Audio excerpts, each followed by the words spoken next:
Hey guys, Sharpend here. In this video I'm going to show you how to recreate the main pad sound from Odesza's track Falling. It sounds something like that.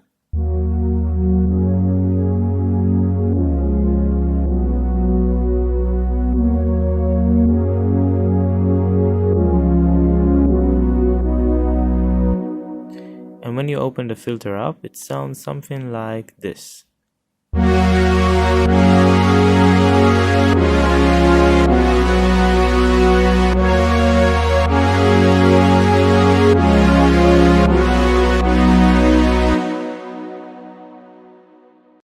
So this video is based on another request I got to show how to recreate Odesza's sound design.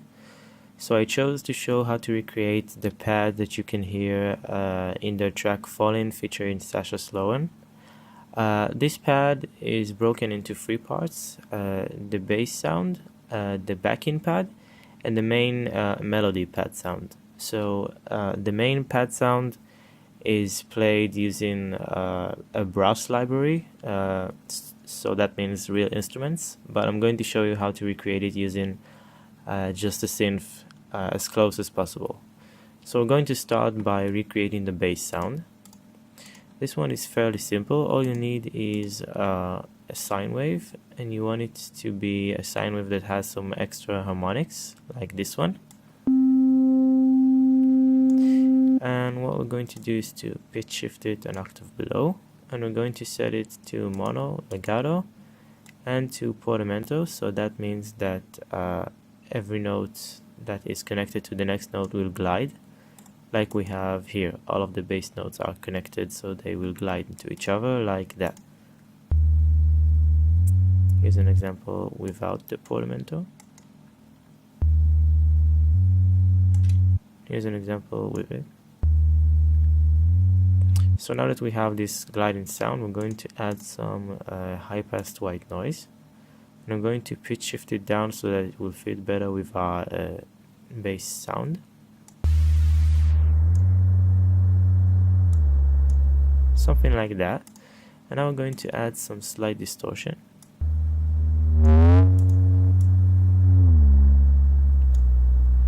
And we're going to low pass some of the noise that we added so that it blends slightly better with our bass sound.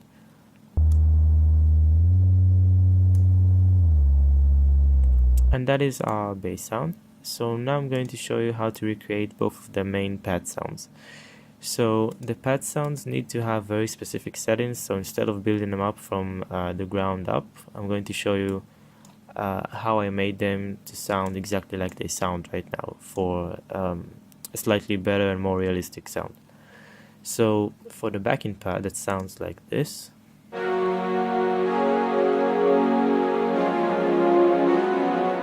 I started by using a saw wave. I put it on 11 voices, and I took the detuning to be slightly lower, and I also added some white noise, so the white noise sounds like this. And as you can see, it's being pitched down by a tiny bit so that it will fit better with our main sound that doesn't have too much high frequency content.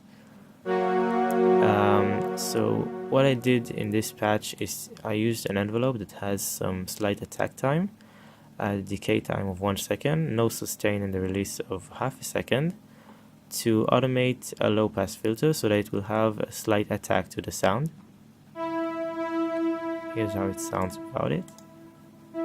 Here's how it sounds with it. So as you can hear, it adds a slight bit of attack to our pad sound. And then I added a bunch of effects. I added some dimension expanding. You need to add some chorus, and you want to make sure that the delay time in both of the chorus modules isn't too high, so that it doesn't sound like heavy chorus, like a heavy chorus effect. I also put the rate to be slightly lower than it was, and that is pretty much it for the chorus. I added some reverb at around 55% wet. It is being low passed, high passed quite a bit, and the size is pretty high. The decay is around 5.5 seconds, so it's pretty big. It's supposed to help this pad be the backing pad to stay in the back, not be too upfront in the mix. And then the last thing you need to add on top of it is some high pass filter at around 300 Hz. So altogether it should sound like this.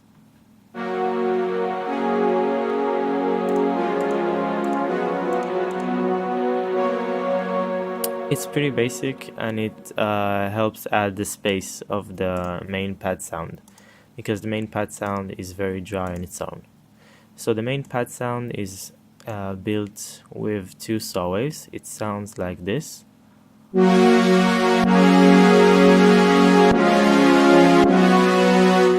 So this one is way more upfront, and it tries to emulate the sound of the brass library that Odesza used.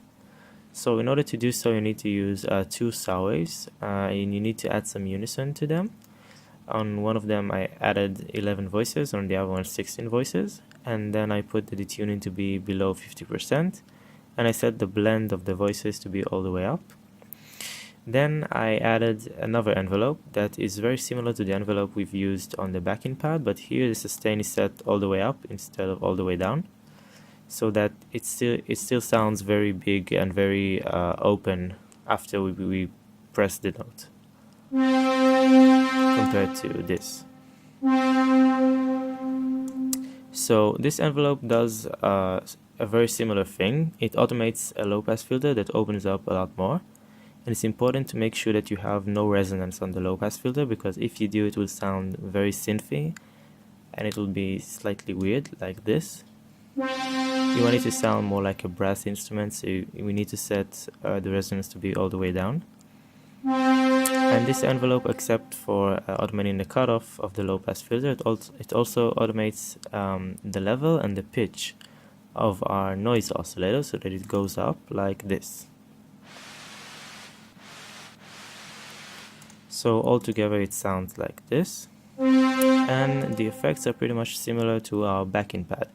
You have some dimension expanding, you have some chorus which has the exact same settings, and you have some reverb that has around 45% mix, so it's more upfront. You hear it slightly better, it's not in the back.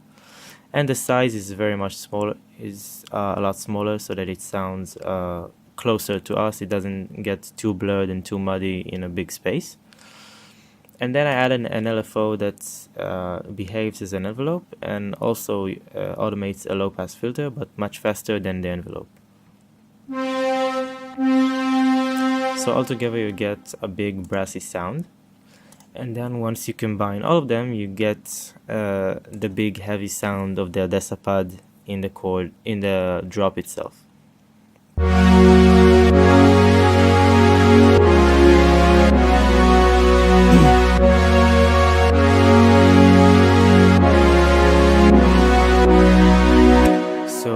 One more thing that Odesza used in the track to keep this pad interesting is to keep it very low passed in the verses and make it very wide and open in the drop. So you can do this by using any low pass filter or an EQ.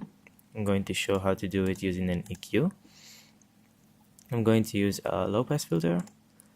And once you automate it, you can create very interesting sounds out of it that can sound way more mellow and subtle at the verses and way more intense at the drop, like this, for example.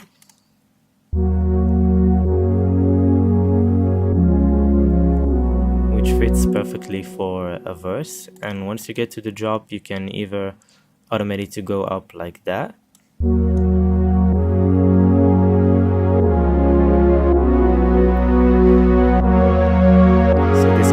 sort of a riser, a build-up part, and in the drop you can put it all the way up, so it will be open all the way and it will sound very massive and very brass-like in the drop itself.